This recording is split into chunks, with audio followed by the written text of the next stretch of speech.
Happy Pride Month po sa ating lahat. Narito tayo sa ikalimang episode ng PAN ngayong 2026, panayam sa Panitikan, Gonzalo Gonzalez Reading Room Podcast o GGRR Podcast. Ang episode ngayong araw ay pinamagatang LGBT sa GGRR, Literature, Ganern, Bahaginan at Talakayan sa Gonzalo Gonzalez Reading Room. I am your host for this episode, Clara Espedido, all the way from Sorsogon, isang trans Pinay writer at kasalukuyang kumukuha ng malikhaing pagsulat sa UP Diliman. PAN is a series of lectures and discussions that aims to help writers with the production of literature. With this, we invite you as a panelist to take part in the forum alongside the writers and their books. As your knowledge and experience as a literary scholar and writer will provide valuable insights to this discussion. Ang sesyong ito ay bahagi ng GGRR o Gonzalo Gonzalez Reading Room Podcast, a discussion series featuring various writers and artists, live-streamed through the Facebook page of Likhaan, UP Institute of Creative Writing. At dahil Pride Month ngayong Hunyo at wag nating kakalimutan yan, sa episode na ito ay makakapanayam natin ng ilang manunulat ng LGBTQIA+ literature. Tatalakayin natin ang kanilang mga akda, ang kanilang mga proseso, at ang kanilang mga pananaw ukol sa hinaharap ng Philippine LGBTQIA+ literature o sabihin pang queer literature. Ang una nating panauhin ay isang guro sa Departamento ng Filipino at Panitikan ng Pilipinas, Universidad ng Pilipinas, Diliman. Ginawa niya ang neolohismong naratibo o naratibo ng mga tibo bilang malay na pagkatha hinggil sa danas ng mga Pilipinang lesbiana. 6 na beses siyang nagwagi sa Don Carlos Palanca Memorial Awards for Literature.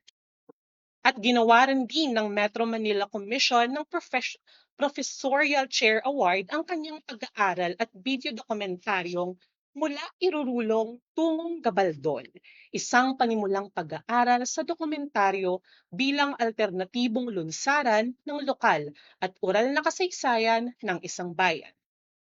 Dati siyang coordinator ng UP Diliman Gender Office mula 2013 hanggang 2015 at naging deputy director din siya ng UP Center for Women's and Gender Studies noong 2016 hanggang 2017. Siya ang autor ng mga aklat pambatang may ilustrasyon na Ang Ikaklit sa Aming Hardin na published noong 2012 na tumatalakay sa batang may dalawang nanay, ng Ang Misteryo ng Patong-Patong na Damit ni Julian na published naman noong 2020 tungkol sa online na sexual at abuso pati na ang eksploitasyon sa mga bata dito sa Pilipinas.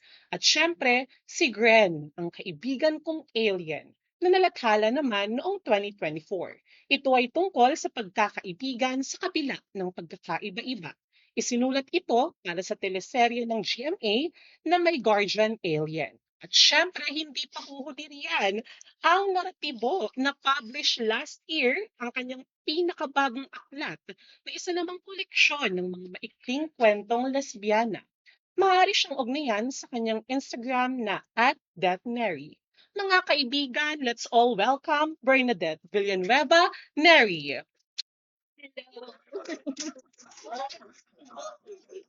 Ayan, sana po ay magkaroon din ng online palakpakan at hiyawan. Kasama rin po natin ngayon ang ating susunod na panauhin.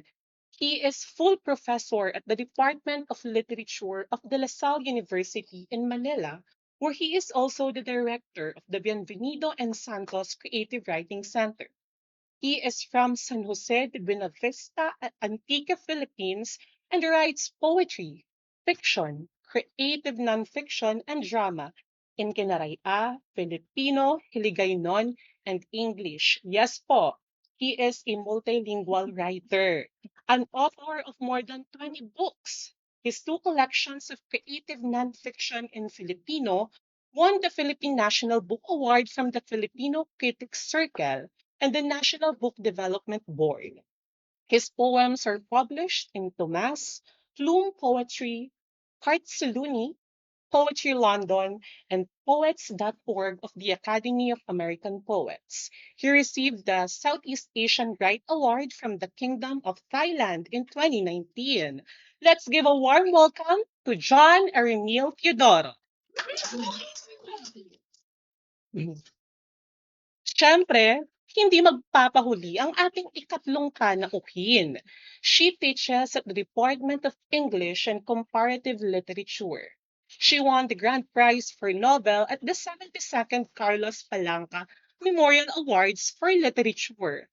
Last but not the least, online palakpakan na may kasamang hiyawan. Let's welcome Lakan Umali. Hello! Happy Pride! Maligayang Pride! Feliz Orgullo! Ano pa ba? Yun. Multilingual din po siya. Opo. Ayun, siguro bago po tayo magsimula, nais ko lamang pong i-inform ang ating audience na mayroon po kaming pasabog para sa episode na ito. Kaya naman mag-comment lamang po kayo sa ating live stream ng inyong mga tanong or thoughts tungkol sa episode na ito. Dahil kapag napili ang inyong comment, kayo ay may chance na manalo ng isa sa mga librong ito mula sa UP Press, ang naratibo ni Bernadette Villanueva Neri at Buang sa Pag-ibig, mga tula ni John Eremil Teodoro. Babasahin namin ang inyong comments sa dulo ng ating programa. Ayan, wala lang patumpik-tumpik pa. Siguro po ay pwede na po nating simulan ng ating talakayan. Para sa aking unang tanong sa interview portion, siguro, simulan po natin sa pagbabahagi ninyo ng inyong mga akda, especially ang mga akda ninyong may kinalaman sa LGBTQIA+ literature or queer literature. Maaari pong simulan ng kahit na sino, pero para po mas organized tayo, siguro simulan po natin kay Ma'am Mary. Ayan. Sorry. Opo. Ano nga, sinulat. Opo, and yung may mga sinulat na may kaugnayan sa... So, basically, isa akong manunulat na tomboy. Mhm. At kagaya ng napakahabang pagpapakilala ni Clara kanina, Opo. nakatuwa talaga. Hindi lang yung mismo malikhaing pagsulat, pero yung pag-aaral ko sa Panitikang Pilipinas at yung kakulangan pa sa lupon o body ng mga kathang may kinalaman 'no, sa danas ng Pilipinang mga nagmamahal ng kapwa babae, babaeng nagmamahal ng kapwa babae. So mas yun yung tuon ng aking mga pag-aaral at pagkatao. Kasi batay nga doon sa kasalukuyan, no? Mula nung nagsimula ako hanggang sa kasalukuyan, lagit-lagi mayroon pa ring puwang no?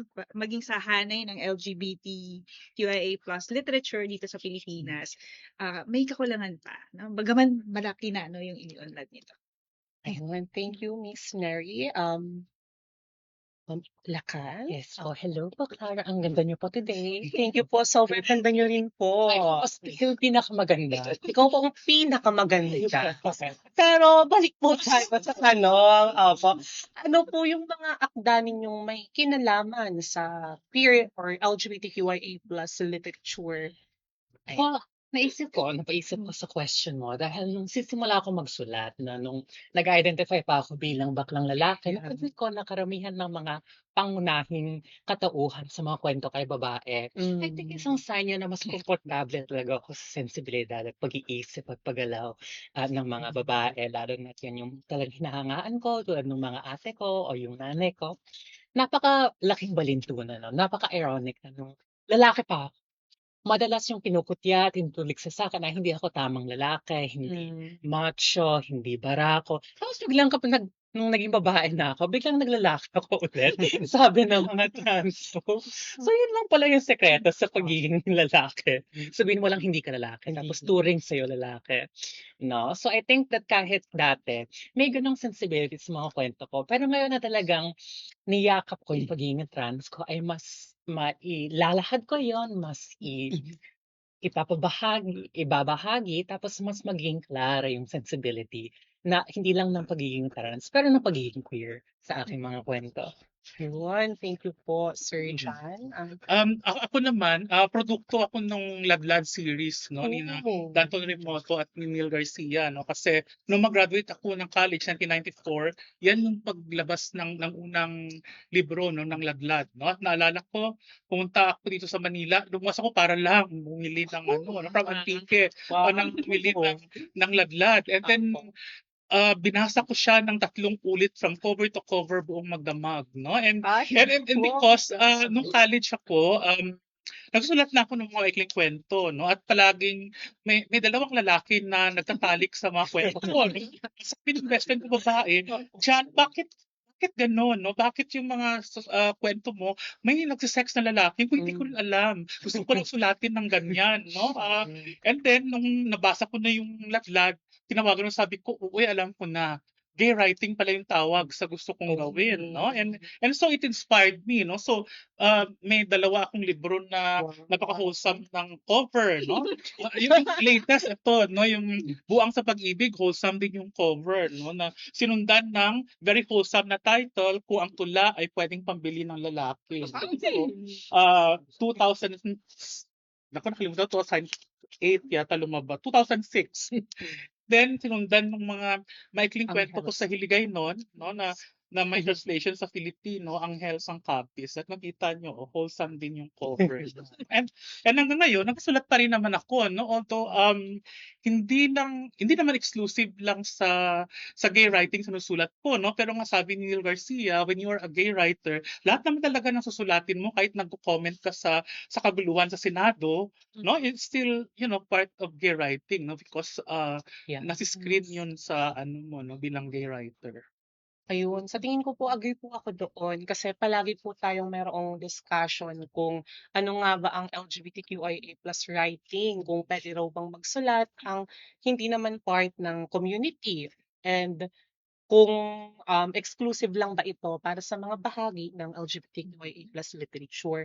Pero nakita po natin dito sa kanilang pagbabahagi, siyempre ang halaga una ng pagpapangalan at siyempre pagpapasimula ng mga inisyatibang pampanitikan na maglulunsad din ng isang panahon kung saan kikilalanin bilang lehitimong uri ng panitikan ang halimbawa gay writing dahil sa Ladlad series. At siyempre nariyan din ang halaga ng representasyon dahil sabi nga ni Ma'am Nery, kulang pa rin ang panitikang LGBTQIA+ kahit na marami ng nangyari o pag-unlad na naganap sa mga nakalipas na taon. At ayun, makikita rin po natin dito na yung sinasabi ni Sir John na lumalabas talaga yung gender identity po sa mga sinusulat mo, present din siya sa experience ni Ma'am Lacan na hindi niya pa fully ina-accept ang kanyang identity as a trans woman, pero palaging yung sensibility ng kanyang mga tauhan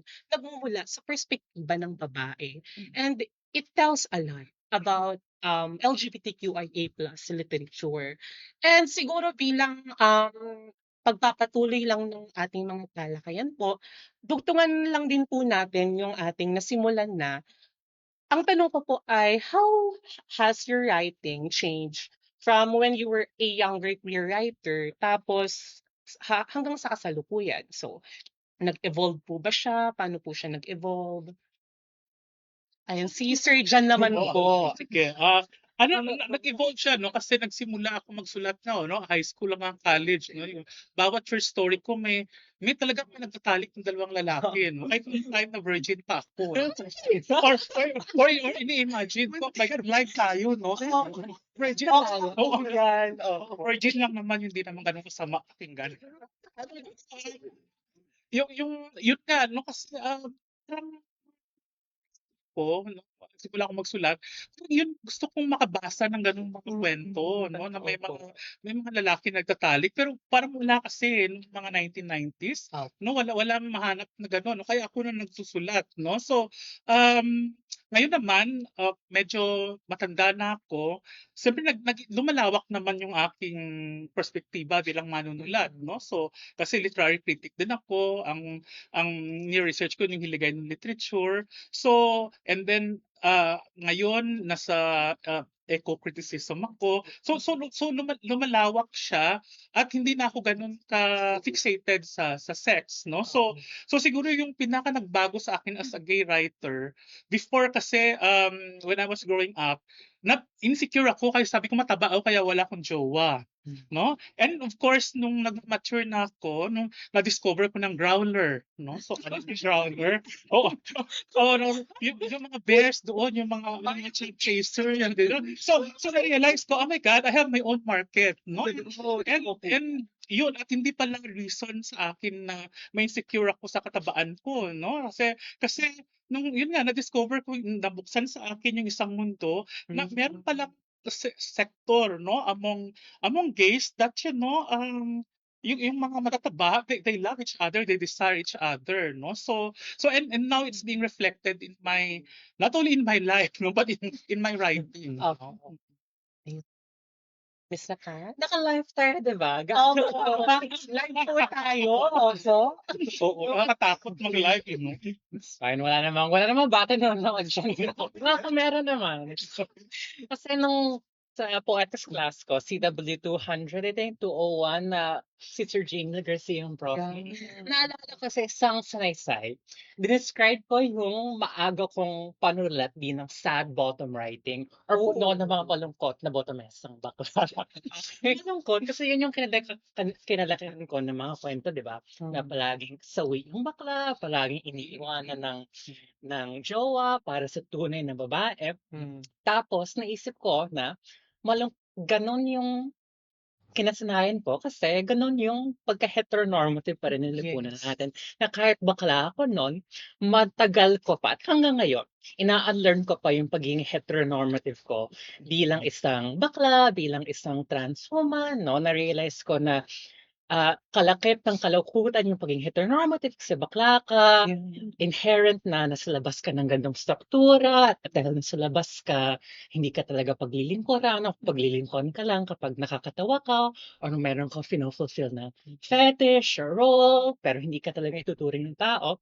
Kaya I think yung naging challenge sa akin na parang paano mag-imagine, paano gumawa ng mga bagong estruktura, ng mga bagong pamumuhay na talagang angkop sa ating pag-iiral, no? Bakit, for example, sobrang higpit ng association na parang, ay, kapag botomesa ka, kailangan very feminine ka or very passive ka, or bakit iniisip ng mga tao na parang, ay, kailangan meron babae o lalaki kahit sa isang relationship ng dalawang bakla, or for example, kahit kapag trans ka, yung automatic association ay dapat a femme. Bakit ang rigid pa rin ng structures o tingin ng mga tao sa mga relasyon na queer o sa pag-iiral pamumuhay na queer, no? Kaya yan talaga yung kinailangan ko at kinakailangan ko talaga i-unlearn at gawin. okay. Pwede akong mag-react doon. Oo. Alam mo, don't worry, you're still young, no? You'll grow old like me, no? And be wiser, no? So, halimbawa yung libro ko na ito, no? Minsan, pag binabasa ko ngayon, may mga tula dyan na medyo napapangiwi na ako kasi yung mga sinasabi mga ganyan, no? Na parang, kasi 2011 ko pa yung present sa UP Writers Workshop, no? So, ngayon lang siya lumabas. So, hindi na ako yan. That's I call that pre-growler era, no? Now I'm more liberated, I think. No, so don't worry. In Sir, due time. ganun din po yung mga dating tula ko, binabasa ko, parang, bakla, bakit ang lungkot mo, lalaki lang yan. Yes. Saka sir yung yung Naging ano Go lang po, go. Saka sa yung maramihan. Maramihan. Nagbago na. Pandemic, Yun, oo, bago na yun, no? Yun na Pero yun. kwento yun. Kwento. Tuwa din naman. Sorry. Ayan. Ako naman, nagsimula kasi ako sa teatro, no, bilang actor. Nung bata ako, totoo. Nung bata ako, parang 5 years old ako, gumanap akong puno, no, kasi illegal logging. Ako yung batang puno, illegal logging kasi yung yung sa Nueva Ecija, sa Sierra Madre, o di ba ngayon? So, ang pagkatuto ko sa pagkasulat ay na-develop sa UP Baguio kasi ako galing, no? So, sa Tanghalang Bayan ng Kabataan sa Baguio. Nasa writer's pool ako kasi hindi ako mas backstage ako, no? So, pero doon nagsusulat ako para sa usapin ng pagmimina, no? Parang kasi yun yung issue naman ng mga hindi lang ng Cordillera, no? Pero ng buong bansa at itinatanghal namin siya, no? But at the same time, no, so 2000, early 2000, no? Yun yung parang doon ako nag-out eh. Noon ko kinilala ang aking identidad bilang isang lesbiana. Pero nung time na inaccept ko na yung aking identidad, ang katangi-tanging babasahin, no, na may kinalaman na itinuturo, no, sa dati may ano pa yung Humanidades isa. Ewan ko nabutan niyo pa. Wala na sa panahon mo. Humanidades isa sa mga readings doon ay yung Gay Love ni Honorio Bartolome de Dios. Tapos binabasa ko siya, pauwi ako noon, nasa bus ako, binabasa ko siya. Tapos parang syempre nakakaiyak, di ba? Sina Benji at Mike. So nakaka-relate ako, pero at the same time may kulang eh. Kasi kwento siya ng pagiging homosexual na Pilipino, but at the same time, lalaking nagmamahal ng kapwa lalaki. At doon nga, hindi pa sila sure no, kung magiging sila talaga. Sorry, ano ko. Ano tawag? Dinivulge ko yung ano na yung kwento. Pero ang point ay, naghahanap ako ng kwentong relatable sa akin. Ang pinakamalapit na ay ang L word. Ewan ko kung alam Yung mo yun. TV show. Oo. Ano, tsuktsakan lang din sila doon sa itsakan. Dati, di ba? Bili namin sa sa Divisoria, DVD. Ay, baka. Oo. Pinapanood namin siya. So, yung katomboyan part, nakaka-relate ako, pero yung pagiging Pinay na bahagi ng aking identidad bilang babae, nagmamahal ng kapwa babae, wala. So, yun talaga yung nag-push sa akin para magsulat, no? Pero nangyari lamang iyon nung nagmamasterado na ako dito sa UP Diliman. At sa tuwing nagsusulat ako, lagi kasing hindi ko alam kung ano lang ako, no? Kung may ano ba, organized. Ganyan masyado. Kasi kailangan parang, ano yung susulat ko? No? Kailangan ko munang alamin, ano na yung mga mayroon. So, yung pagsulat ko, nagsimula talaga siya na, sige, wala pa akong nababasang magkikater no, doon sa pangangailangan kong personal no, na parang mag-affirm, mag-validate na aking pagiging tomboy na Pinay. So, nagsulat ako, pero yung una kong naisulat na publish siguro ay nandiyan siya sa likod. Ang ikakli sa aming So, kwento pambata ito, no? At so kumbaga yung mga sinauna kong panulat, ano talaga siya, no? Mas tungkol sa ano yung kailangan ko nung panahong iyan hanggang sa kasalukuyan naman, 'di ba? Problema pa rin natin yung pwede bang maging magulang or makabuo ng pamilyang labas no doon sa heteronormatibo nga na tipo ng pamilya na nanay, tatay, mga anak at pet. So parang kailangan ko ng ganung idea. No? May mag-a-affirm, no? At pagkatapos noon, no, yung ano pa, parang, syempre meron din akong ano, no, tsuktsakan. Mababasa siya dito, no, Pantasya, ganyan, no, so, hanapin niyo na lang. Pero ang point ay, ano, no, lahat ng mga kwento, pangunahing audience naman yata palagi ay yung sarili, eh. So, na parang, ano yung kulang? Kailangan kong tugunan, and at the same time, hoping na ako kasi, hindi ako masyadong maraming kaibigan. So, lumilikha din ako ng mga kaibigan ko at komunidad sa pahina. So, kailangan ko ng nanay na, isang nanay no na tumanggap sa katomboyan pero yung kailangan pagdaanan yung proseso no nang hindi naman basta tinanggap lang eh. Mayroon ding dahil magkaibang panahon no kinakailangan saan magkokompromiso. Pero yung pagkilala na anak ko pa rin 'to sa kabila ng kanyang kakaiba no sa punta de vista ng lipunan no na tipo ng sexualidad kailangan ko 'yun. So parang ang point no yung evolusyon ng aking panulat no ay laging nakatuon dun sa inaral ko muna ano yung mayroon na sa panitikan ng Pilipinas, sa panitikan ng kababaihan, sa panitikan ng lesbiana dito sa atin. Ano yung meron na at ano yung wala pa. So mas lagi akong dun sa ano yung wala pa. So ngayon nagfo-focus ako no sa historical lesbian fiction, no? So mga naratibong historical na yung sinusunod kong collection. Sure. So parang ang idea ay kailangan magkaroon pa ng paano ba natin inilulugar or iniuugat no sa ating kasaysayan yung diversidad ng sexualidad no ng sangkatauhan no at hindi imposible na umiral ito bago pa na-instill sa atin ang napaka-patriarchal, macho, feudal no na tipo ng pagmamahal. at pakikipag-ugnayan sa iba't ibang tao. So ganun siya nag-e-evolve. So sa kasalukuyan na wala pang nagve-venture sa historical lesbian fiction at magic realism, mas doon ako nagtutuon. So doon ako mag-aambag. So lumalago rin yung aking poetica, I think, kasi inaaral ko yung craft eh. Hindi na ako oo, tungkol siya sa katibuan, no? Pero kailangan kong aralin yung mismong anyo ng pagsulat ng fiksyong historical at magic realism din. Kasi fan ako ng Charlie Cruz Lucero. So, ayan. So, yun. Ganun yung evolution. Ayun, may dagdag po ba kayo or reaction sa sinabi ni Ma'am Mary? Yung ano nga 'no, yung, actually sa panahon ngayon 'no, lalo na nung nagsimula ako nagsusulat, parang pinupunuan talaga yung gaps 'no, Yeah. kasi may gap talaga siya na malaking gap talaga sa Philippine literature 'no. Kasi, of course maraming mga baklang manunulat na hindi nagsusulat tungkol sa kabaklaan 'no. At kaya nga, siguro mas masuwerte kaming mga gay writers kaysa lesbian writers sa Philippines kasi si Neil Garcia maaga 'no. Ako gay culture. So parang may foundation na agad 'no. Although siyempre ang kay Neil Garcia ang ano lang 'no, 20th century 'no. So ang kailangan pa rin mapag-aaral, sa ano panahon isang siglo before that 'no. May maaga naman kaming unang koleksyon ng lesbianang may kwento, si Miss Rodriguez, pero ito ay nalathala sa Canada. Sa Canada. Oo. Pero pinabasa ko Opo, yes po, opo. ginagamit ko sa klase. Pero ano siya, no, kumbaga collection siya ng mga kwentong Pinay na nagmamahal ng kapwa Pinay. Pero kasi sa 1994 ito unang nailathala. So, sa ibang bansa. So malamang kasi hindi ito welcome. No? Yung kay Beth Calero, ano yung pamagat nun? Sumunod yun sa Ladlad eh. Tagalasal yun si Beth, may inedit siya na lesbian anthology.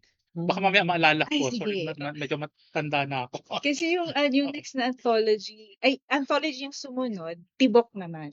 Tibok. Sina Ana Lea Sarabia. Yan yata.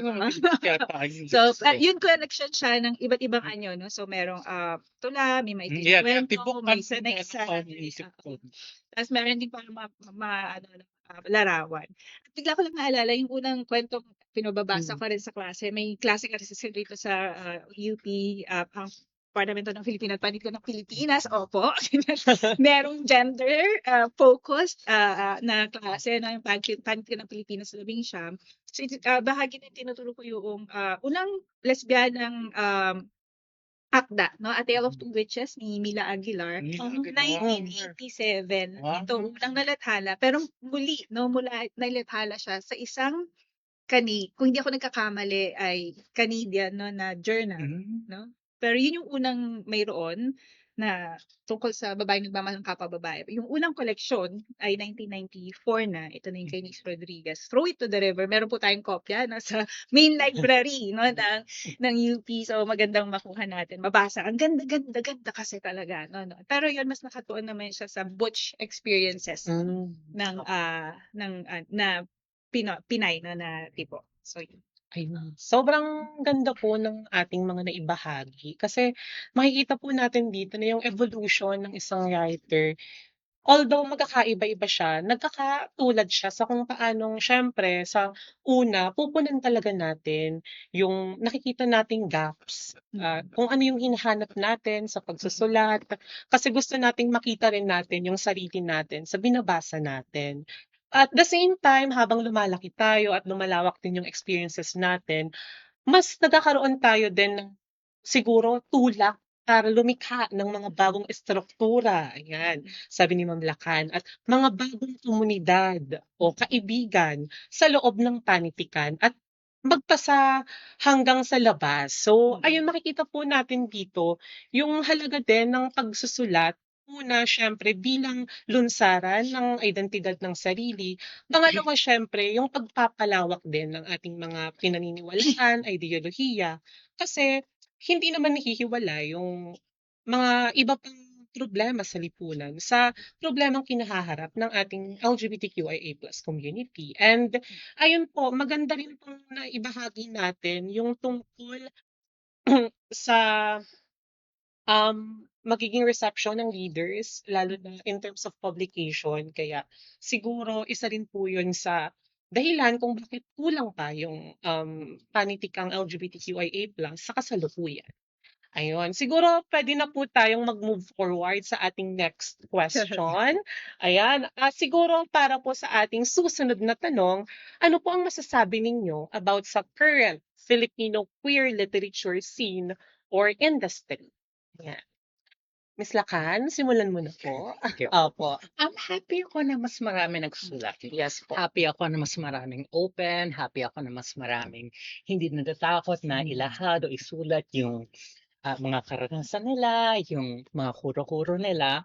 No? But at the same time, I think kailangan pa rin natin ilaban. Kailangan natin ilaban na mas maging karapat-dapat, mas maging pantay ang ating lipunan. Kasi ang dami pa rin sobrang promising naman na natin nakakasulat dahil busy naghahanap buhay, miss nagtatrabaho, no?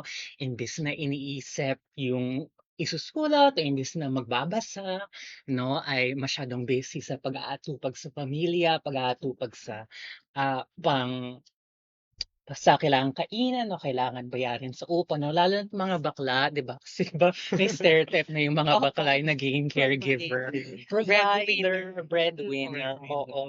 Lalo na sa mga matitang nilang magulang na linisan nila lahat ng mga street na magkakapatid. So I think yan talagang kailangan natin ngayon. At para din merong panahon yung mga tao na magbasa na walang pressure, na pwede gumastos sa kanilang libro, pambili ng libro, hindi kailangan pumili kung ano ba dapat bibili. Bigas sa libro. Kasi sino magpipili ng libro, no? Lalo na kapag yung basic necessities ay hindi natutugunan. Ayun, Sir John. Ako masaya ako, no, kasi as director ng dalawang workshops, no, yung IAS National Workshop and San Agustin Writers Workshop. Nakita ko pabata ng pabata yung mga gay writers, no, and lesbian writers na mga fellows, no. So actually mas marami na ngayon, no, kaysa nung panahon ng 1990s na nagsisimula akong magsulat, no. At ngayon parang sa mga zine fest, no, sa mga book fair, ang daming naglo-launch, no, ng mga libro nila, no, ng mga young gay writers, no. At maganda 'yun, pero sabi nga ni Lacan, I think kailangan na rin natin ang tawag ni Edmund White parang a sort of a post-gay writing, no? Kasi yung gay writing is coming out, no? So nag-come out na tayo lahat, so masaya na, bongga na. So I think it's time for us to join the for the lack of better term mainstream, no? So kailangan natin yung sa lipunan na, no? Kailangan natin nga i-solve yung mga problema ng kahirapan, no? ng karapatang pantao, no? Ng kapaligiran, no? So I think ito na yung maging concern natin, no? Na as writers, no? Na hindi na naka-focus lang sa kabaklaan, no? So parang alam ko na bakla ako. Alam ko na baklang writer ako, no? At magko-comment ako tungkol sa global warming, no? So parang doon na tayo patutungo dapat. Thank you po, Sir John. Ma'am Mary. Nag-agree ako sa siyempre sa kanilang dalawa, no?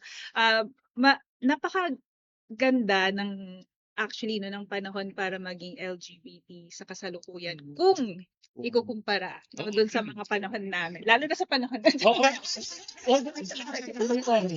Matanda kami eh. Mga fellows kayo po nung panahon mo. So, ano na siya, kumbaga, pero hindi nangangahulugan na tapos na yung ipinaglalaban. Of course, palagi pa rin naririyan yung kwento ng pagkakam out, paglaladlad. Lalo, iba-iba yung danas eh. Ngayon, hindi ako makapagkwento ng tungkol sa woman, kung babae ako, kapatay mo dahil hindi ko yung mga kwento. So, kumbaga, napakarami pa kailangang ikwento.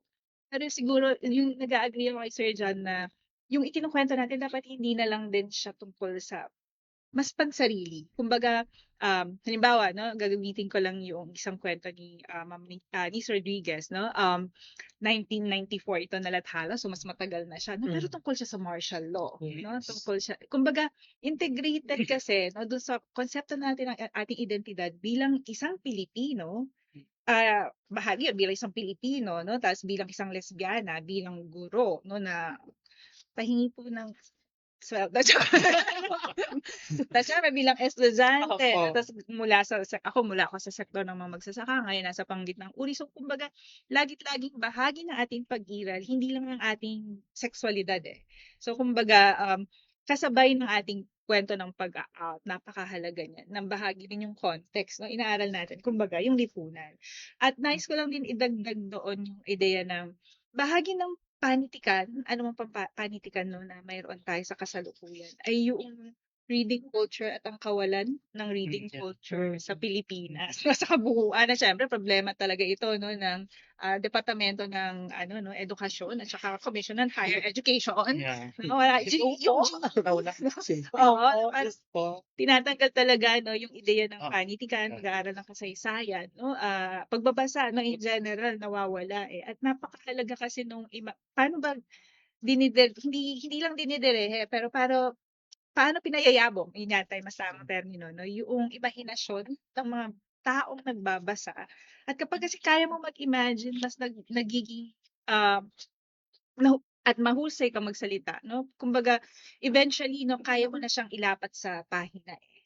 At nagmumula iyon doon sa, hindi lang basta pinifeed sa'yo lahat, pero yung mga salitang nagbibigay sa'yo ng kakayahang humiraya, no, ng isang mundo na marahil ay wala sa iyong danas. Pero mas nagiging tao tayo, no? Kasi nga si Bienvenido Lumbera, no, ating national artist, yung nagsabi na parang sa pagbabasa, no, pinalalawak natin yung konsepto ng ating sarili. Nalabas, no, dun sa ating karanasan ay nakakasalamuha tayo ng kapwa natin, no, na kapwa Pilipino, no, kapwa mahirap, no, kapwa ah, lesbiana, kapwa LGBT, no, kapwa trans, no, kapwa babae, kapwa bakla, ganyan. At maaari natin siyang matagpuan sa mga pahina, no? At para mangyari iyon, no, kailangan kasabay nito ay yung pagpapayabong din ng kakayahang magbasa, no, magsulat, no, noong mga tao. At nagsisimula yan, no, dun sa ideally, no, pinakabatang pagpasok na natin sa formal na edukasyon. So, kaya yung pag-aaral ng lipunan, pag-aaral ng panitikan, magkakahalo ito eh, ng pag-aaral ng pakikipagkapwa-tao, sama-sama yan eh. At kumbaga, syempre mangyayari yun kung sinusuri din natin yan. Ano yung nangyayari sa paligid natin. Yes. So, Ched, Hello po. DepEd, Shout out. yan, oo. Syempre may mga gusto pa ako i-shout. Sa kanila. So urgent talaga yung problema sa reading, no? Kasi ayon mismo sa pag-aaral ng DepEd nung last March, 'di ba? Parang 71% ng grade 11 hindi marunong magbasa on their own. So I mean, para sa atin na mga manunulat, malaking problema yun. Wala nang bibili ng mga libro natin ngayon.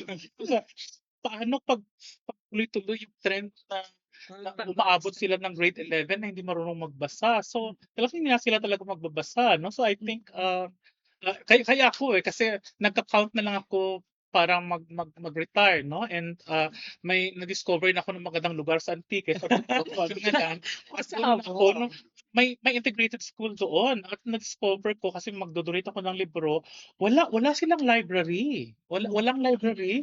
School yan and then discover ko rin may mga tao doon na mga adult na hindi marunong magbasa, no? So parang yan ang maging bago kong mission sa buhay, no?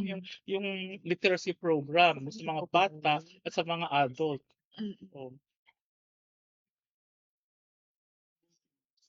Sobrang hindi ko po alam ang mararamdaman. Kasi affirming po yung ating discussion about LGBTQIA+ literature. But at the same time, na rin po yung trend ng mababang reading comprehension ng mga mambabasa na sana ay nagbabasa sa ating mga sinusulat. So, ayun, wake up call po ito para sa mga kinauukulan na pagbutihin po natin ang paglinang ng kultura ng pagbabasa sa Pilipinas. Ayun.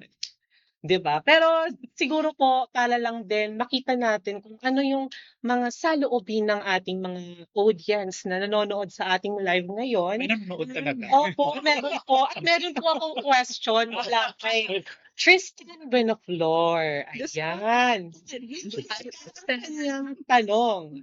At shout out po kay Tristan Villaflor.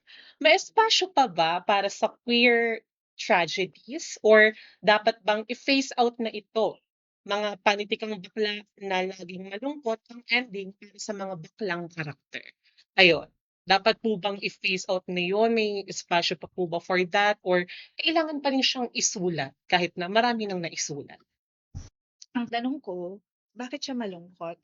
Opo. Kasi halimbawa kung malungkot siya dahil nawalan siya ng trabaho, kailangan. Kasi isa itong kritika, no, doon sa ano natin pangkalahatang kalagayan sa paggawa, no?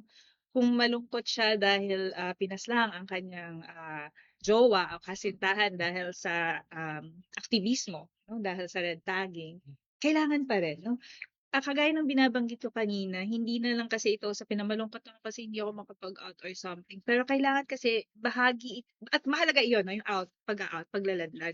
Pero upang mas mapalawak at mapalalim pa natin, no, yung halaga, no, nung nilalaman ng ating mga akda, dapat grounded siya doon sa ano ba yung kalagayan ng Pilipino at Pilipinas sa kasalukuyan at paano tayo apektado bilang bahagi ng LGBT community doon sa kalagayang iyon. Kasi sabi nga, no, may may rainbow na payong, pero wala tayong rainbow shield, no, against human rights violations, Opo. no, against unfair labor practices at iba pa.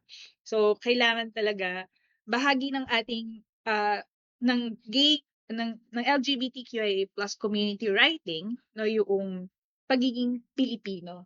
I think yun yung mahalagang hindi nakakalimutan. Kaya yung tanong nga, bakit siya malungkot, Kristen? so, yun. Ayun, Ma'am Luchan, ayoko naman i-police yung panunulat ng mga tao, no? Kaya sa akin, kung magsulat ka kung ayaw mo. Pero tulad sa namin, Ma'am Neri, I think kailangan natin maging reflective, no? Yes. Kailangan natin maging reflective na bakit ganyan yung ending, bakit ganyan yung patutunguhan ng mga baklang karakter natin. May magandang essay yung trans writer ni si Jaya Jacobo. Love her, brilliant. I love that burns hot enough to last. Scenes from a trans tropical love, no? Meron siyang magandang question doon, lalo na para sa mga straight na trans na babae na na-attract sa lalaki. You know? Tinanong niya doon na parang bakit tayo na-attract sa pagkalalaki na isang balangkas na matagal na ginagamit para isupil at ipahamak ang mga trans women. No? Na wala namang masama doon. Pero I think lalo ng mga bakla, alam natin na sa lahat ng karanasan ng mga bakla, meron tayong encounter na parang straight passing, mass passing lalaki na sobrang gwapo na alam niya gwapo siya sa mga bakla. Kaya ginagamit niya yung ganong poder, kapangyarihan para ipagsamantala, para makinabang, no? Kaya 'di ba maraming din mga kwento yung mga baklang pinerahan ng lalaki. Yeah. Naalala ko may Robert Yung binibilang Opo. Gift at the Roddy era. basketball. Pumasok ako sa isang beses, tapos sabi nung Grab driver sa akin na parang, "Uy, di ba bakla ka?" "Uy, bakla din anak ko. Sana pag-asawahan niya yung afam. Kasi kapag afam yung asawa niya, siya kikita ng pera. Kasi kapag baklang Pilipino, siya yung kikitaan." So ako parang, wow! Alam mo talaga yung mga ganitong relasyon, no? So, I think yung sabi ni Jai sa kanyang essay, yung challenge, yung hamon sa ating lahat, paano tayo mag-iisip, paano tayo hihiraya ng isang post-romantic, post-heterosexual, post-monogamous na relationship na baka hindi pa natin alam yung espesipikong forma, pero kahit papaano mas magiging angkop sa relasyon natin sa isa't isa. Yes. Hindi lang sa pagitan ng mga queer sa LGBT, pero sa mas malawak na lipunan para hindi automatic malungkot yung ending kapag hindi Yeah. tayo tanggap ng isang heteronormatibo na lipunan. Thank you, Ma'am Lacan. Sir John. Oo, kasi yung mga kwento naman talaga natin, no? May happy ending, Yeah. merong sad ending, no? So, hindi naman natin pwedeng puro na lang happiness, no? Kahit alam natin na may mga trahedya talaga sa buhay natin. Whether bakla ka, tomboy ka, o straight, may tragic sa buhay. Lalo na sa Pilipinas tayo. Totoo. Diba? Hirap Opo. buhay ng It's a Pilipinas. tragedy. So talagang being in the Philippines is a tragedy in itself. No? So, yung ano, no, like, ni Det, no? So tingnan mo bakit malungkot yung ending or bakit tragic yung ending. Like, buti nga hindi na nangyayari nitong mga nakaraang taon. Pero there was a time, no, na mga 2000, yung sunod-sunod yung mga hate crimes. Ay, Di ba? Yung mga bakla opo. sinasaksak na 97 times. Di ba? Yung, may mga hate crimes na gano'n. No? So syempre susulatin natin yun. No? And bilang guro naman ng malikhaing pagsulat, pag nagsusulat naman tayo ng sanaysay o ng maikling kwento, dapat earned yung ending, di ba? Whether the ending is happy or sad, dapat well-established siya, no? Yeah. Para pagbasa ng mababasa natin, pakiramdam niya hindi sila naloko sa ending natin, yung earned yun. No? So I think hindi kailangan mag-prescribe. Dapat happy ending lahat. No? Parang Yes. boring naman yata pag ganun na literatura. Share. Sige po. So ako naman, Go lang nagtataas po. ng kamay ngayon sa'yo. Former student. Yes po. Di ba dun sa bakit siya malungkot, pwede rin natin kasing itanong, sino ang malungkot? Baka kasi ang malungkot ay yung mga macho feudal na, na parang, ay, bakit sila naging masaya? Parang ganun. So, Yeah. kumbaga, tignan din natin yung kabilang panig panitikan. So, may manunulat, may teksto, tapos yung mambabasa. Kasi pwedeng ang idea, bagaman ang tanong ni Tristan, no, ay napagbati pala kasi katatapos niya lang magsulat ng kanyang Yes MA po, thesis. thesis. Ganyan.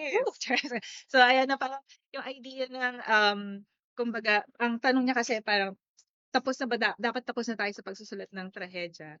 Pero kasi pwedeng tragic in a sense na hindi pa rin no?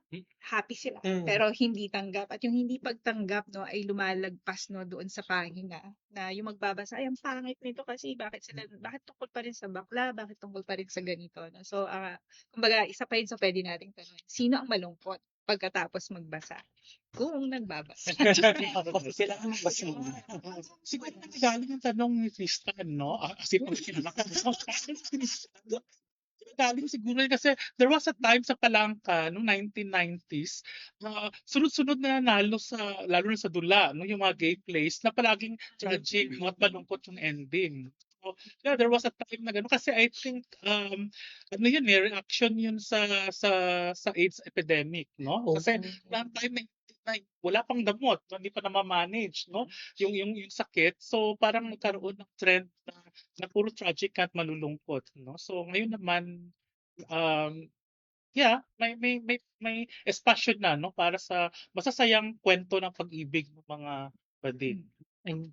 Naalala ko lang din po na parang 'di ba nung pandemic po, sobrang dami rin nagsusulat about pandemic. So, hindi talaga maihihiwalay yung panitikan sa panahon kung kailan siya naluwal, pati sa social condition na nagluwal sa kanya. So, ayun, mahalaga po na natakdaan natin na sa halip na maging prescriptive, mas tingnan natin kung bakit malungkot, sino ang malungkot, at paano naging ganoon ang hinapnan ng tauhan o ng pangyayari sa kwento. Ayun, may dagdag pa po ba tayo or wala naman? At isipin din natin, para tayo hindi malulungkot. Bilang mga Pilipino. Diyos ko, sobrang katoliko na. Wala namang masama sa maging katoliko, pero simple katoliko natin, gusto natin maging martir. Diyos ko. May iba't ibang landas naman sa pagiging santo. Hindi natin kailangan maging martir palagi. Kaya I think importante din pag-isipan, pagtalakayan yung cultural care. Na paano natin ito ipapakita sa isa't isa, hindi lang bilang manunulat, but bilang mga tao, bilang mga Pilipino, bilang mga mamamayan. Thank you po. Ayan. So, sa tingin ko, medyo bitin ang ating talakayan. Pero sa tingin ko, para makapagpahinga po muna tayo at maipahinga ang ating mga vocal cords mula sa tsuktsakan ngayong araw na ito, ay sa tingin ko po, dito po muna natin tatapusin ang part 1 ng ating panayam sa panitikan. Pero magbabalik po kami sa ilang minuto. Ayan po. Maraming salamat po at nawala na po ako ng sasabihin. So we are back. Ayan. Thank you for staying with us. Before we proceed for our next question, share this live and follow Likaan ICW on Facebook at Likaan UP Institute of Creative Writing, Instagram at likaan.upd.icw, TikTok at PanitikanPH, and their official website, panitikanph.com. All right. Isang pageant question naman. Opo, ihanda na po natin ang ating mga corona at punchline. Ang aking katanungan ay, what advice can you give to budding writers na interesado or napupuso ang sumulat ng LGBTQIA+ literature? Ayan, sino po ang gustong magsimula? Ayun. Parang, una mo, Sir John. so dapat isa sa, Advice sa akin. oo, so dapat, no, umpisa sa, thank you for that wonderful question. You're welcome po. Ako sa mga budding and budding writers. Budding and bad. Ay, ang ganda, no? Ay, magsulat ka lang. Ayun nga, easier na eh. Can you imagine nung time, mga 1990s, college ako, nagsusulat ako ng mga bastos ko na tula, quote and quote, no? Yung mga, ganun, yung mga tula ko na may mga word na titi, tamod, and all, no? So, ngayon, wala ka nang, parang marami na nauna sa'yo eh. So, easier na, I think, to write, no? So, don't be afraid, be brave, and then write what you know, write what you want, no? Be free. Yes, be free. Ayan po. Ma'am Lakan? Thank you for that wonderful question, Clara. Po. Siguro ang advice ko sa mga younger writers, lalo sa mga younger budding writers, huwag matakot na mag-fail. Kasi dyan talaga tayo lahat nagsisimula. Huwag matakot na may i-reject sa publication o may reject sa workshop. Huwag matakot na ulit-ulit ang sinusulat ang draft. Sa ganyan, dyan talaga tayo nag-improve.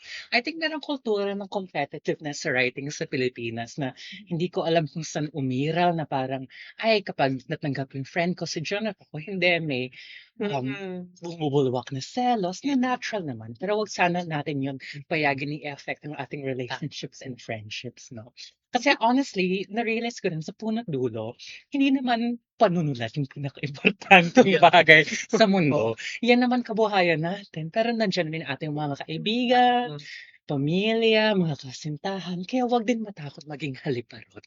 Maging haliparot po kayo para magkaroon din kayo ng material na isusulat. Kasi paano yun? Paging haliparot ka sa writers. Haliparot tong writer. Oh, yeah. Perfect. Ako halipan. Ay, ayun. Ano kasi, sa akin, introvert. Introvert.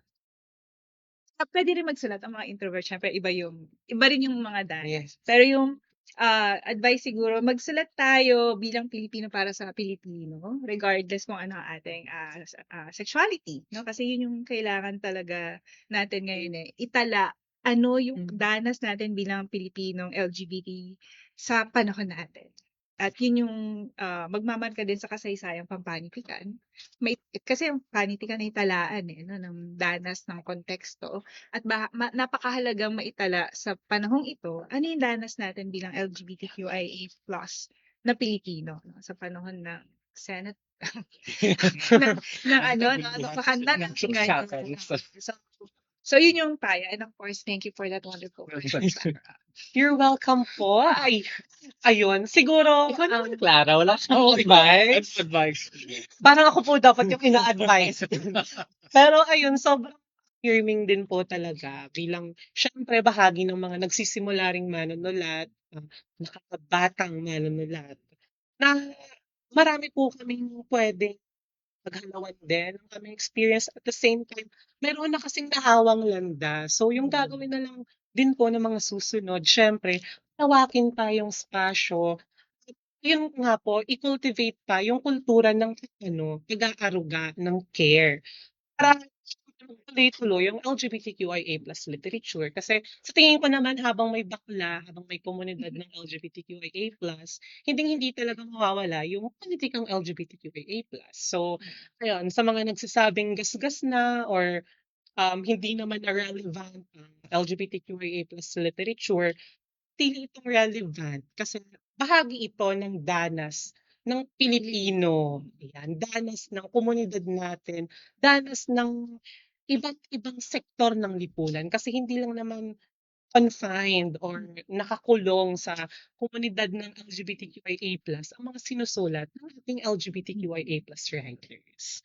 Ayun. So, siguro po, Meron po kasing tanong mula sa ating online audience na si Sid Salcedo. At ito pong tanong ay para kay Sir John. Ayan, ang tanong niya po ay siguro una muna is sinabi niyo pong nabasa niyo raw po yung kwento ninyong na COVID ang pag-ibig at nakaka-empower daw po ito bilang isa rin pong matabang bakla. At ang tanong niya po, paano po ninyong higit na minahal ang sarili ninyong katawan sa tulong ng panitikan? Oo, yun. Hindi ko alam kung sa tulong ng panitikan or sa tulong ng panitikan. Para po wala ata kinalaman yung panitikan. So, sa aking katawan, no? So, una-una, yun nga, yung acceptance, no? Kasi yung insecurities ko rin yan when I was growing up, dahil nga mataba ako, no? Kaya sinabi ko kanina, na akala ko wala akong jowa dahil mataba ako. Yun pala, busy lang ako sa paghabol ng mga tunay na lalaki. Kaya most of the time, siya, unrequited love, no? Or one-sided love affair, no? Kasi nga, ang hinahabol ko, yung mga Piolo Pascual, no? Na gano'n, no? So, at Richard Gomez, gano'n ako katanda at Tom Cruise, no? So, pero, yun nga, na-discover ko yung growler, kaya kailangan mag-growler siya, no? Oo, kasi yung growler para siya, very specific siya na market, no, for gay dating, no? For chub chasers saka chubs, no? So, paano ko na-discover? Isang babaeng writer din yung nag-ano sa akin, no? Nagturo. In fact, nasa kwento, basahin niyo. Kasi nahuli na ako na nagpa-Planet Romeo. No, this was before then. So sinabihan niya ako, Sir John, that's so 90s, kaya hindi mo na alam. That's so 90s. May bago na bagay sa'yo. Akin na yung iPhone mo. So dinownload niya yung Growlers, i-open niya. And true enough, it opened. Para akong Celia Salonga sa ako. Ganun din ang feeling. No? Yung parang, in short, pinilahan ako. Pinilahan ako. Sabi ko na hindi na sabihin. Diba? And I So kasi nahanap ko na yung market. May sector gay people that they love, gusto nila ng mataba. Diba?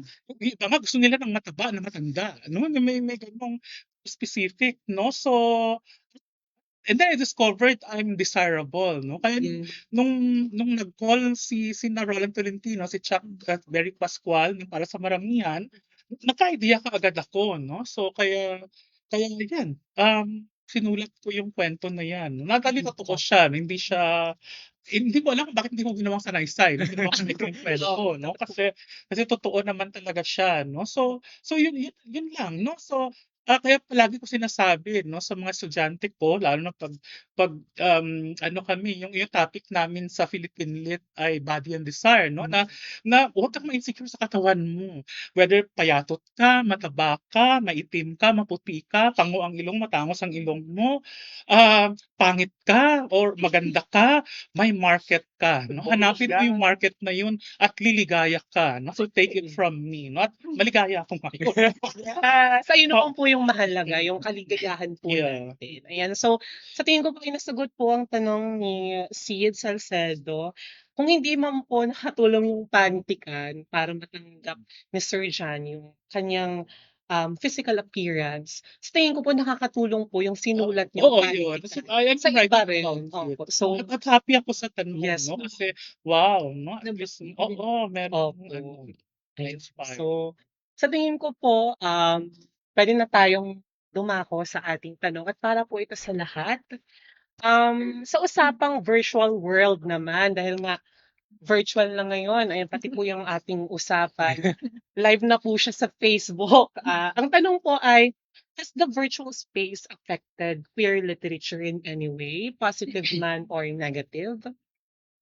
Sino po ang gustong maunang sumagot? Sige po, ayun. Yung virtual na mundo, malaki naging ambag niya, no, dun sa, kumbaga, parang demokratisasyon ng paghahayag. Hindi lang sa creative world, no, pero sa kabuuan, no, parang magpahayag ng sarili, to the point nga na ngayon parang ang danger lang niya masyado siguro tayong nahuhumaling dun sa bilang ng likes, no? Dun sa pagiging viral and everything. Pero napakalaking espasyo ang binukas no ng internet. Internet pa bang tawag? ng virtual no ng mundo doon sa paglalahad ng mga danas ng mga tao. And at the same time representasyon kasi halimbawa, kung sa pelikula before no yung nagkaroon tayo ng indie films, no? Pero sa panahon ng pandemya higit lalo itong bumongga yung mga sa YouTube, no, yung mga mini-series katulad ng mga BLGL na syempre galing sa Japan, Thailand. Pero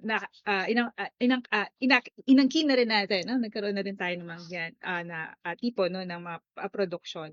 Ang siguro yung magandang espasyo ito no para sa representasyon, but at the same time kailangan lang din natin maging mapagbantay kasi nangyayari ayokong mangyari ulit no yung ang nare-represent lang ulit no yung mga fit no na tipo ng mga bakla sa sa BL no at even sa GL no middle class ulit no yung representation ng Indanas na nare-represent sa virtual no, na mundo.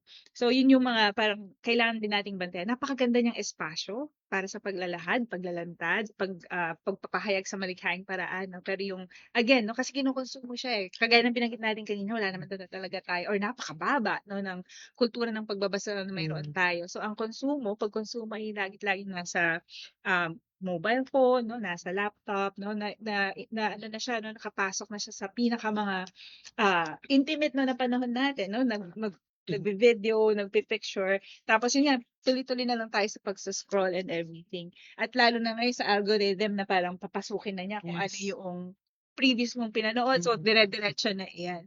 So, kaya yung danger, no, na makulong ulit tayo, no, doon sa piling representasyon, no, nasasayangan ako at takot akong masayangan no doon sa posibilidad ulit no na mangyari no yung representasyon ulit ng middle class no ng ideal no ng katawang konsumerismo no yung tinatangkilik. So yun yung effect niya. Maganda siyang espasyo but at the same time kailangang bantayan no kasi nga mas yun yung kino-consume dahil dun sa kakulangan natin no ng kultura ng pagbabasa. At syempre yun sa kabila noon no espasyo rin siya para sa halimbawa ngayon no may mga mga e-books na rin no so maganda rin siyang espasyo no ng pagda-download ganyan. Okay lang ang pirata. Joke lang. Opo, Kasi mura siya, support. libre ganyan lalo na nga sa punto ngayon no na ang mahal ng lahat. Pero yun yung pinaka-concern ko, no, na mauwi ulit tayo no, doon sa espasyo na nga ito na para palawakin no, yung audience ng iba't ibang representasyon ng sexualidad na Pilipino. Pero nauuwi pa din tayo no, doon sa ano ba yung bibilhin. No? Ano yung may mga no, at ayun. So, pagsasagilid muli no, yung isang kinakatakot ko sa Ayan. Thank you po, Ma'am Mary, Ma'am Lacan. Well, Clara, sa sinabi ni Sir John, alala ko yung sinabi ng isang matalik kong kaibigan. Sabi niya sa akin, Lacan, wala sa atin pangit. Nasa maling lugar na tayo. Yes. Kaya baka nagmamakto tayo sa grinder, kung dapat nagliliwin Yeah. tayo sa growler. No, and I think yun yung napalawak ng virtual world, yung napalawak yung danas natin, na parang dahil sa virtual world, dahil sa internet, dahil sa mga apps, may na-encounter tayo, namimit tayo ng tao na hindi natin usually namimit sa pang-araw-araw natin ng buhay.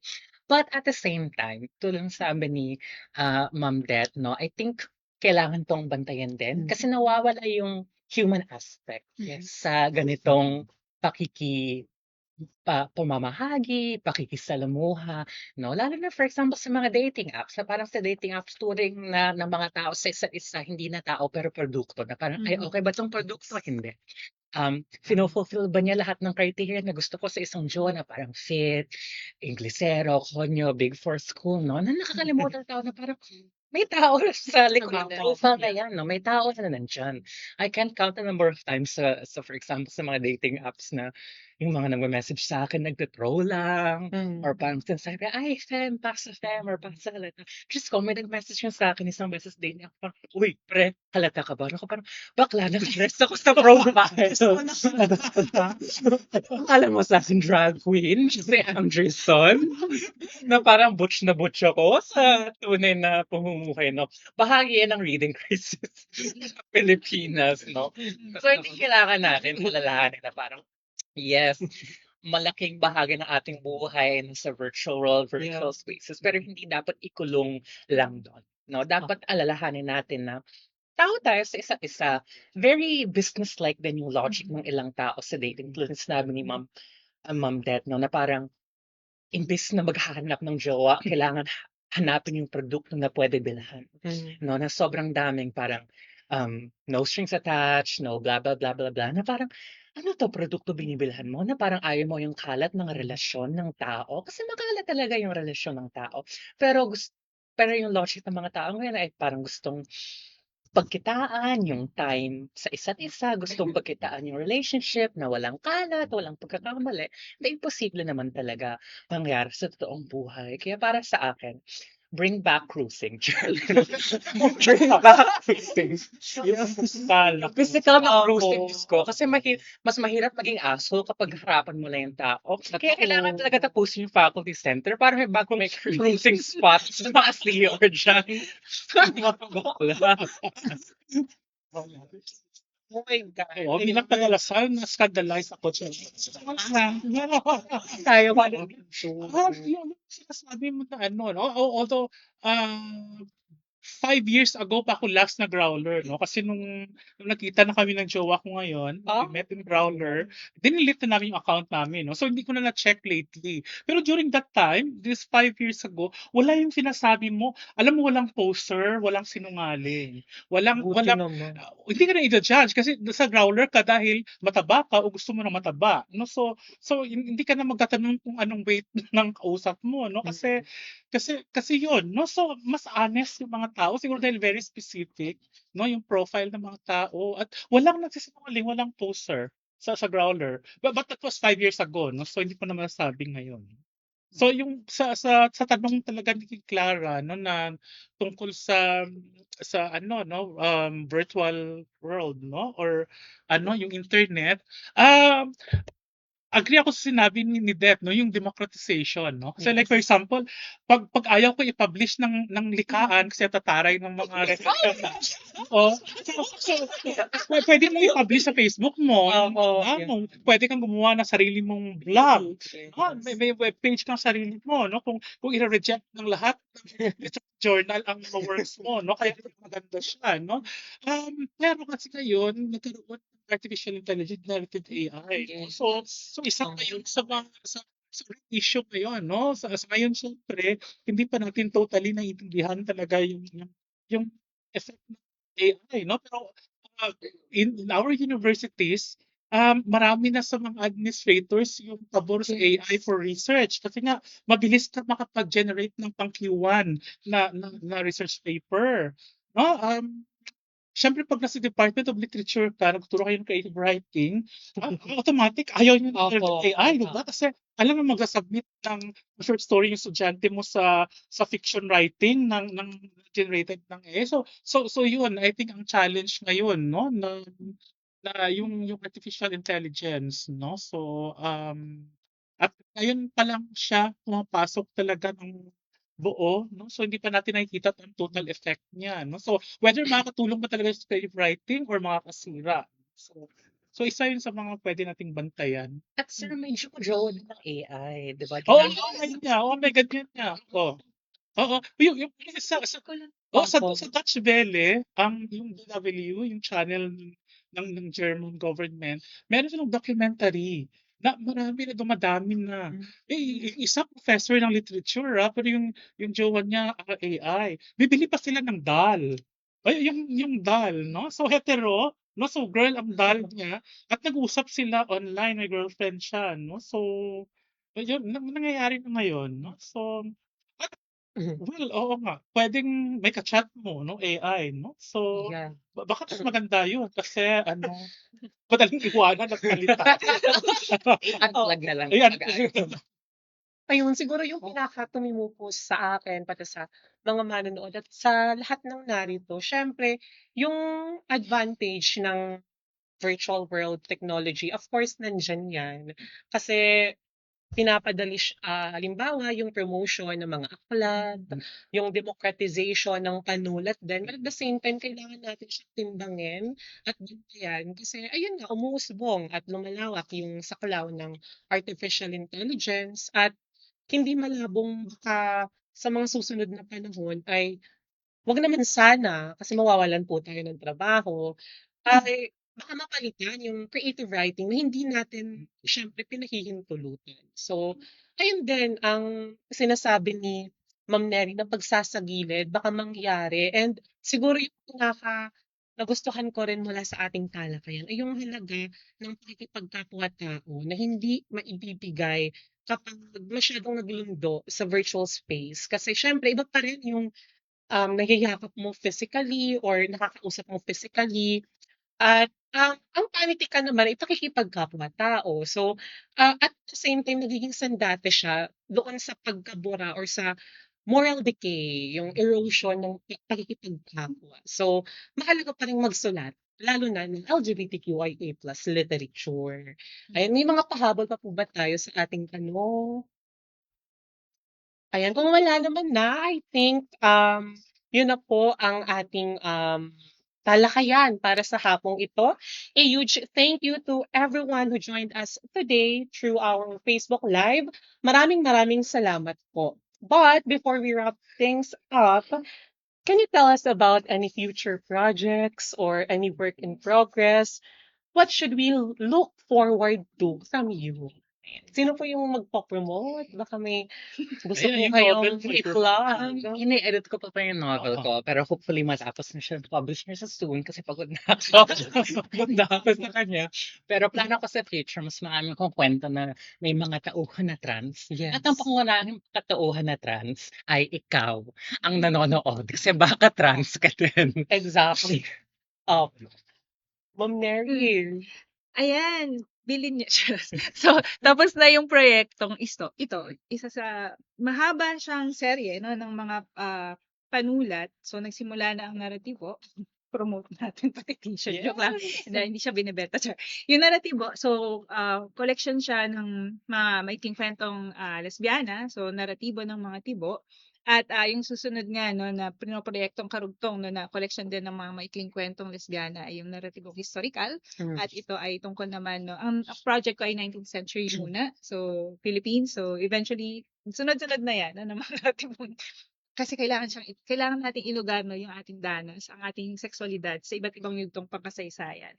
At yung isa pa, ang daming project. Go Yung lang. isa pa 'no, ay yung original kong project 'no, para sa dissertation na pamamanhikan 'no. Pero mas writing ano 'to 'no, parang mas writing, ano ba, paano magsulat 'no, para sa adbokasya. So, dahil nga wala tayong reading, culture, so nagsimula ang pamamanhikan bilang isang kwento na nababasa.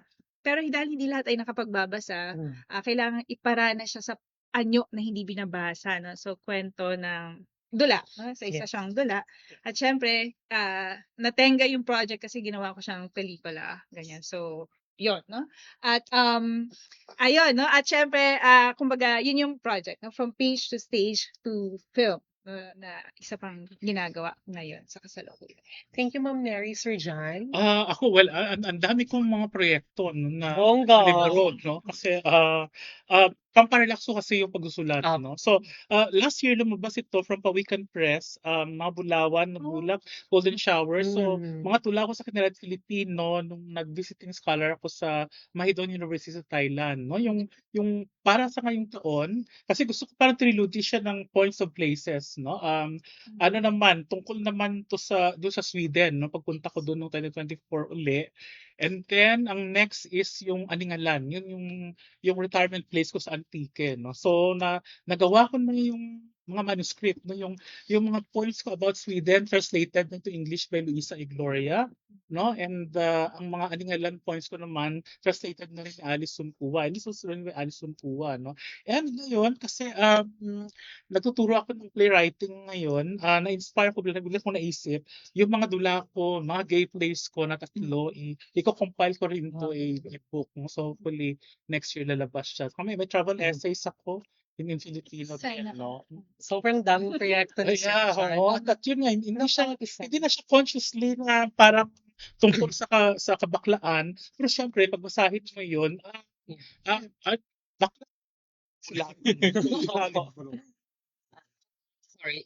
Plug ko lang ang Yes. Stonewall PH Pride Protest Yes. on June 26. 26. Yes, punta po tayong lahat. Ako naman po, I'll be at the Orgullo event ng Instituto Cervantes on June 26. I'll be moderating a roundtable. So please punta din po tayo. At June 27 naman po, merong Pride March ng Metro Manila Pride. Hindi ko alam daw Saan yung Pride March ngayon? Halo-halo. Halo-halo. Yung Iba-iba po. may pa. Oh, Ay, Pride wow. PH din Saya po, na. May March, pero hindi ako sure kung same. Ayun. So, kung saan kayo pinakamalapit? Marami po tayong ganap sa mga susunod, hindi lang sa ating mga manunulat, kundi syempre sa mas malawak na hanay ng sangkabaklaan lumalaban. So, supportahan po natin lalong-lalo ng ating mga LGBTQIA+ na manunulat kasi kailangan po yun. Mandatory po ang pagsuporta sa kanila kasi po, marginalized na po sila. Wag na po natin silang i-marginalize sa panic. Again, maraming salamat sa lahat ng ating manonood. Oras na pumili yung winner natin mula sa UP Press. Naku, nakakainggit naman. Sana pala habang nakikinig ko sa inyo, nag-comment ako.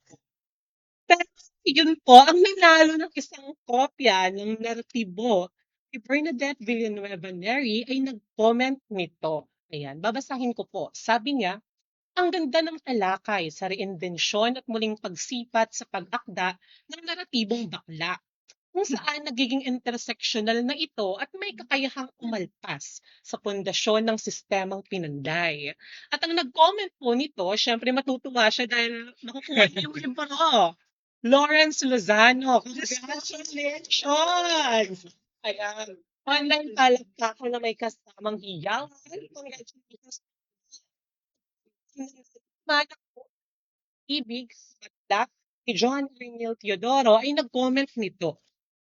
Sabi niya, tama, hindi nahihiwalay ang panitikan sa panahon kung kailan ito iniluwal. Sana mas marami pang queer stories mula sa iba't ibang mga boses sa lipunan. At siya ay si Tristan Angelo. Congratulations! Congratulations po ulit sa mga napili.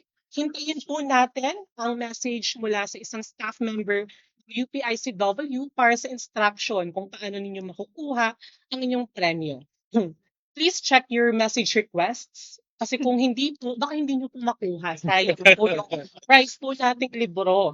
Maraming salamat po muli sa UP Press sa inyong suporta sa Pride episode ng Panayam sa Panitikan GGRR Podcast. Huwag din po nating kalimutang i-follow ang mga SOCMED pages ng UPICW sa Facebook, Likhaan, UP Institute of Creative Writing, Instagram, Likhaan at likhaan.upd.rcw, TikTok at PanitikanPH, and their official website, panitikanph.com. Abangan niyo rin po ang Likhaan, UP Institute of Creative Writing sa Spotify. So, sobrang digital na po talaga ng Likhaan, UPICW. Ayun, this has been Panayam sa Panitikan through the Gonzalo Gonzalez Reading Room Podcast. Maraming salamat po and we hope to see you in our next episode. At huwag na huwag po nating kakalimutan, ang Pride ay protesta. Kaya naman, Happy Pride Month po sa ating lahat at mabuhay ang sangkabaklaan. Maraming salamat po. Thank you, Isidro. Thank you, Isidro.